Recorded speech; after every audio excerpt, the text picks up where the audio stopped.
dabar. Sveiki, esu Donatas Brikas. Sveikinu Jūs, kad Jūs žiūrite šitą video. Vis dažniau ir dažniau aš išgirstu žmonių komentarus, kad 2016 metais artėja krizė. Taip pat vis dažniau yra matomas antraštės Delfi 15 minučių ir kitose mūsų portaluose bei Facebook'e, kad krizė vėl mus užklups. Taip kaip užklupo 2008 metais, taip užklups ir 2016 metais. Į pasaulį ateis krizė. Kas atsitinka per krizę? Žmonės prieš pasiruošdami kriziai pradeda taupyti pinigus, pradeda kažko bijoti, atsisako savo tikslų ir nesiema veiklos.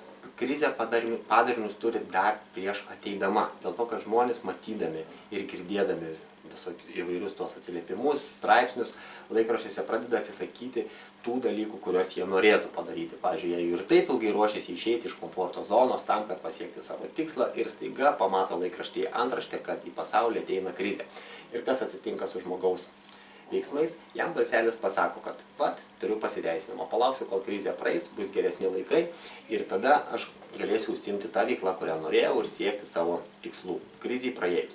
Bet blogiau yra tai, kad žmonės po krizės turi padarinius, tai yra per pačią krizę. Mes dažnai tai vertiname tiesiog vartojimo nuosmukių, žmonių pinigų praradimų rinkose, praradimų versle, bet yra ir kiti padariniai, žmonės labai stipriai nukenčia emociškai. Jeigu mes negalime valdyti rinkų, jeigu mes negalime visiškai valdyti, sakykime, savo veiklos, kurią mes užsiemame, mes negalime valdyti vartojimo, tai pats žmogus yra tas sritis, kurią žmogus gali pilnai valdyti. Žmogus gali išmokti valdyti savo reakciją į sunkumus. Aš pats savo verslą pradėjau 2008 metų krizės įkarštyje. Mūsų kompanija yra įkurta būtent per 2008 metų krizę. Per pirmus metus kompanija augo sunkiai. Paskiau mano kompanijos istorijoje mes patyrėme ne vieną krizę, bet noriu pasidalinti ir gerą žinią iš to, kad po kiekvienos krizės kompanija įgavo pagreitį ir užaugo. Ji būtent po krizės pakilo į naują lygį.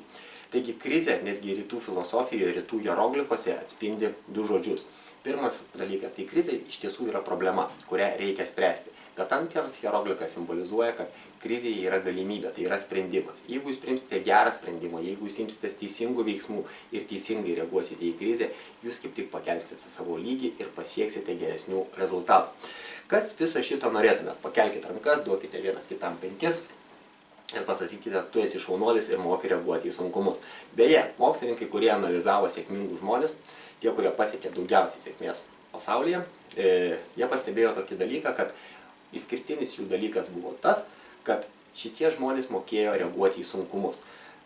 Kartais, kada mūsų užpuola sunkumai, mes susitraukime ir mūsų jėgos iš tikrųjų dingsta, mes nenorime nieko veikti, atsikelti ryte. O kartais, kada mes pagauname sunkumą, mes norime kažką padaryti, šokame ir įmamės veiksmų. Taigi tada, kada mes įmamės veiksmų, tada mes pasiekėme rezultatą.